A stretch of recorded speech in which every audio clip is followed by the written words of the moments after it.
Hello students. So ఈ వీడియోలో మనం పాలిటీ అండ్ గవర్నెన్స్ టాపిక్స్లో ఫస్ట్ వచ్చేసి స్పెషల్ ప్యాకేజెస్ అనమాట. సో బీహార్ ఇంకా ఆంధ్రప్రదేశ్ చీఫ్ మినిస్టర్స్ రీసెంట్గా సెంట్రల్ గవర్నమెంట్కి వాళ్ళ రెండు స్టేట్స్కి స్పెషల్ ప్యాకేజెస్ ప్రొవైడ్ చేయమనేసి అడుగుతారు, డిమాండ్ చేస్తారు. సో ఆ డిమాండ్ ప్రకారము సెంట్రల్ గవర్నమెంట్ ఆ డిమాండ్ని యాక్సెప్ట్ చేసి 2024-25 యూనియన్ బడ్జెట్లో వాళ్ళకి స్పెషల్ ప్యాకేజెస్ అనేవి అనౌన్స్ చేసింది. సో అసలు ఈ స్పెషల్ ప్యాకేజెస్ అనే కాన్సెప్ట్ ఏంది అసలు అంటే, ఫస్ట్ థింగ్, ఒక స్టేట్ యొక్క జాగ్రఫికల్ ఇంకా సోషో ఎకనామిక్ ఛాలెంజెస్ ఏమైతే ఉంటాయో వాటిని దృష్టిలో పెట్టుకొని ఆ స్టేట్కి కొంచెం సపోర్ట్ ఇవ్వడానికి ఫినాన్షియల్గా అట్లాంటి స్టేట్స్ని మనం స్పెషల్ ప్యాకేజెస్ కిందికి తీసుకొస్తామన్నమాట. సో ఇది కాన్స్టిట్యూషన్లో కూడా మెన్షన్ చేసి ఉంది. సో ఫినాన్షియల్గా వీక్ ఉన్న స్టేట్స్కి సపోర్ట్ చేయడం కోసం స్పెషల్ ప్యాకేజెస్ అనేవి ప్రొవైడ్ చేయాలి. సో అట్లా ప్రొవైడ్ చేసే స్టేట్స్ అన్నిటికీ ఒక ఆర్టికల్ ఉంటుంది. ఆర్టికల్ 371A నుంచి H వరకు ఆర్టికల్స్ ఉంటాయి. సో ఆ ఆర్టికల్స్ కింద కొన్ని స్టేట్స్కి స్పెషల్ స్టేటస్ అనేది ఇస్తారు. ఆ ప్రావిజన్ మన కాన్స్టిట్యూషన్లో under article 371A to H ఉంది. సో 11 స్టేట్స్కి ఇప్పుడు ప్రజెంట్ స్పెషల్ స్టేటస్ అనేది ఉంది. ఆ 11 స్టేట్స్ వచ్చేసి జాగ్రత్తగా వినండి: అస్సాం, నాగాల్యాండ్, హిమాచల్ ప్రదేశ్, మణిపూర్, మేఘాలయ, సిక్కిం, త్రిపుర, అరుణాచల్ ప్రదేశ్, మిజోరాం, ఉత్తరాఖండ్, ఇంకా మన తెలంగాణ. ఓకే, సో ఇందులో ఆంధ్రప్రదేశ్ లేదు, బీహార్ లేదు, కానీ వాళ్ళకి స్పెషల్ ప్యాకేజెస్ అనేవి వచ్చినాయి. ఎందుకు వచ్చినాయి అంటే, మనకి ఇక్కడ ఆర్టికల్ 282 కూడా ఉంది. ఈ ఆర్టికల్ 282 వచ్చేసి ఏంటి అంటే అడిషనల్ గ్రాంట్ అనమాట. సో మిస్సిలేనియస్ ఫినాన్షియల్ ప్రావిజన్స్ కింద స్పెషల్ స్టేటస్ లాగా లేకపోయినా కానీ కొన్ని స్టేట్స్కి మనం ఎంపవర్ చేయడానికి వాటికి స్పెషల్ మనీ ఫినాన్షియల్గా మనం హెల్ప్ చేస్తామన్నమాట. సో అట్లా ఆర్టికల్ 282 కూడా ఉంది. సో దీంట్లో అడిషనల్ గ్రాంట్ ప్రొవైడ్ చేస్తారనమాట. సో అసలు need for giving special packages to states, ఎందుకు స్పెషల్ ప్యాకేజెస్ ఇవ్వాలి అంటే, ఫస్ట్ థింగ్, కొన్ని స్టేట్స్ ఫినాన్షియల్గా చాలా వీక్ ఉన్నప్పుడు, ఎకనామిక్గా షాక్స్ తగిలినప్పుడు, సడన్గా వాళ్ళ ఎకనామిక్ కొలాబ్స్ అయినప్పుడు అట్లాంటి స్టేట్లో వాళ్ళకి స్పెషల్ ప్యాకేజెస్ అనేవి ఇస్తారు. ఫర్ సపోజ్ ఎగ్జాంపుల్ ఏంది అంటే, దీనికి ఆంధ్రప్రదేశ్ తెలంగాణ సపరేట్ అయిపోయినప్పుడు ఆంధ్రప్రదేశ్కి స్పెషల్ ప్రావిజన్స్ ఇచ్చినారనమాట. స్పెషల్ ప్యాకేజ్ అనేది ప్రొవైడ్ చేసిర్రు. మళ్ళీ నెక్స్ట్ వచ్చేసి న్యాచురల్ డిజాస్టర్స్ వస్తే అప్పుడు వాళ్ళకి రిలీఫ్, ఇన్ఫ్రాస్ట్రక్చర్ని మళ్ళీ రీబిల్డ్ చేయడం కోసం, ఇంకా మిగతా వాటికి అన్నిటి కోసం న్యాచురల్ డిజాస్టర్స్ అప్పుడు కూడా స్పెషల్ ప్యాకేజెస్ అనేవి రిలీజ్ చేస్తారు. మళ్ళీ నెక్స్ట్ బ్యాలెన్స్డ్ రీజియనల్ డెవలప్మెంట్ కోసం. సో ఇక్కడ ఏంది, పువరర్ రీజియన్స్ ఉంటాయి, స్పెసిఫిక్గా స్టేట్లనే పువరర్ రీజియన్స్ ఉంటాయి. స్పెషల్గా నార్త్ ఈస్టర్న్ స్టేట్స్ చాలా స్టేట్స్ చాలా ఎకనామికల్గా పువర్గా బ్యాక్వర్డ్ లాగా ఉన్నారు. సో వాటికి కూడా ఎంకరేజ్మెంట్ కోసం పువరర్ రీజియన్స్కి ఫండింగ్ అనేది ప్రొవైడ్ చేస్తారు.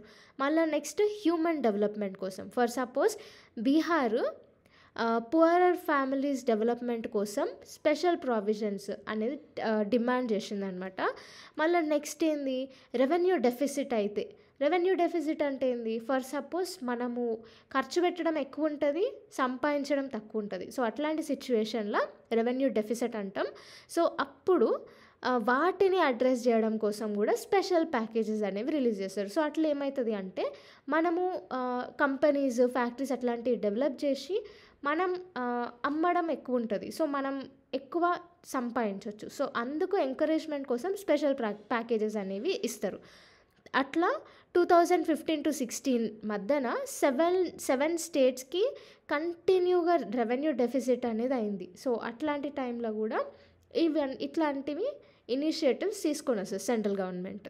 సో ఇట్లా అనమాట. సో ఇంప్లికేషన్స్ ఏంటి అంటే, ఫస్ట్ థింగ్, ఈ స్పెషల్ ప్రావిజన్స్ ఇవ్వడం వల్ల ఫినాన్షియల్ బర్డెన్ అనేది సెంటర్కి ఇంకా స్టేట్కి ఇద్దరికి పడుతుంది అనమాట. ఎందుకంటే స్టేట్ ఎక్కువ ట్యాక్సెస్ సెంటర్కి ఇవ్వాలి, సెంటర్ ఆల్మోస్ట్ దానికి వచ్చే ట్యాక్సెస్లో మొత్తం స్పెషల్ ప్యాకేజెస్లోనే ప్రొవైడ్ చేస్తే మిగతా వాటికి అమౌంట్ సెట్ చేయడానికి ఉండదు. నెక్స్ట్ వచ్చేసి governance issue. So special packages provide చేసినా కానీ పువర్ గవర్నెన్స్ ఉండడం వల్ల మిస్మేనేజ్మెంట్, సరిగ్గా యూటిలైజ్ చేయకపోవడము, ఫండ్స్ దారి మళ్లించడము, ఇట్లాంటివన్నీ అవుతాయి. తర్వాత నెక్స్ట్ ఏంది స్టేట్స్ ఎక్కువ ఇట్లా స్పెషల్ ప్యాకేజెస్ ఇస్తున్న కొద్దీ సెంటర్ మీద ఎక్కువ డిపెండెంట్ అవుతారు. సరే మనం ఫినాన్షియల్గా వీక్ అయినా కానీ సెంటర్ ప్రొవైడ్ చేస్తుంది కదా అనేసి అట్లా అట్లా ఎక్కువ డిపెండెంట్ అయ్యే ఛాన్సెస్ ఉంటాయి స్టేట్కి సెంటర్ పైన. మళ్ళీ నెక్స్ట్ స్ట్రక్చరల్ రిఫార్మ్స్ అనేవి తక్కువైపోతూ ఉంటాయి. సో ఎకనామిక్గా వీక్ ఉన్నప్పుడు స్టేట్ ఏం చేయాలి, ఎట్లా మళ్ళా రీక్రియేట్ చేయాలి అని ఆలోచించాలి. అట్లా కాకుండా ఓన్లీ ఫినాన్షియల్గా ఇస్తున్నారు కదా అనేసి చూసే సిచ్యువేషన్స్ ఎక్కువ ఉంటాయి. సో అట్లా ఏమవుతుంది, స్ట్రక్చరల్ రిఫార్మ్స్ అనేవి తక్కువైపోతూ ఉంటాయి. దానివల్ల ఏమవుతుంది, సెల్ఫ్ రిసిలెంట్ గ్రోత్ అనేది ఉండదు. ఓకే, స్టేట్స్ వాళ్ళంతట వాళ్ళు రికవర్ అయ్యే క్యాపబిలిటీ అనేది కోల్పోతూ ఉంటారు ఒకవేళ కంటిన్యూస్గా సెంటర్ నుంచి స్పెషల్ ప్యాకేజెస్ అనేవి ఇస్తే. ఇంకొకటి ఏంటి అంటే స్టేట్స్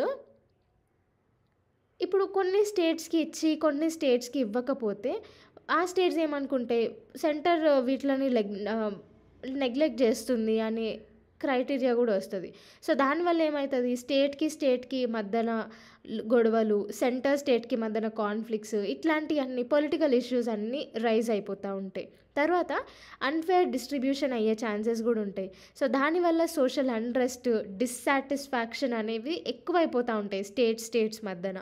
సో ఇట్లా కొన్ని ఛాలెంజెస్ కూడా ఉన్నాయి. స్పెషల్ ప్యాకేజెస్ ప్రొవైడ్ చేయడం అంటే ఉట్టిగానే కాదు, వేరే స్టేట్స్ కూడా గొడవ పడతాయి అన్నమాట. సో అనౌన్స్మెంట్స్ ఏంటి అంటే ఇరిగేషన్ ఇంకా ఫ్లడ్ మేనేజ్మెంట్ కోసము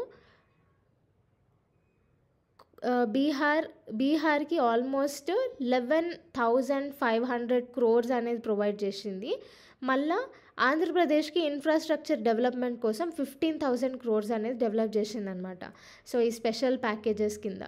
సో వే ఫార్వర్డ్కి వస్తే ఫ్రేమ్వర్క్ అనేది డెవలప్ చేయాలి. సో దట్ స్పెషల్ ప్యాకేజెస్ ఎందుకు తీసుకొని వస్తున్నాము, దాని ఆబ్జెక్టివ్స్ ఏంది అనేది కరెక్ట్గా మెన్షన్ చేసి ఇవ్వాలి. దానికి మాత్రమే స్పెండ్ చేయాలి. సో దానివల్ల కరప్షన్, ఫండ్స్ దారి మళ్లించడం ఇవన్నీ తగ్గిపోతాయి. నెక్స్ట్ నీడ్ బేస్డ్ మాత్రమే ఉండాలి. అవసరానికి ఎంత అవసరమో అంత మాత్రమే పైసలు ప్రొవైడ్ చేయాలి. నెక్స్ట్ పబ్లిక్ ప్రైవేట్ పార్ట్నర్షిప్ అనేది ఎక్కువ ఉంటే దీనివల్ల ఏమవుతుంది అంటే బర్డెన్ ఓన్లీ సెంటర్ పైన బర్డెన్ ఉండదు. సో ఎక్స్పర్టైజ్ సజెషన్స్ కూడా తీసుకొని కరెక్ట్గా ఎక్కడ డెవలప్ చేయాలో అక్కడ మనం డెవలప్ చేయొచ్చు.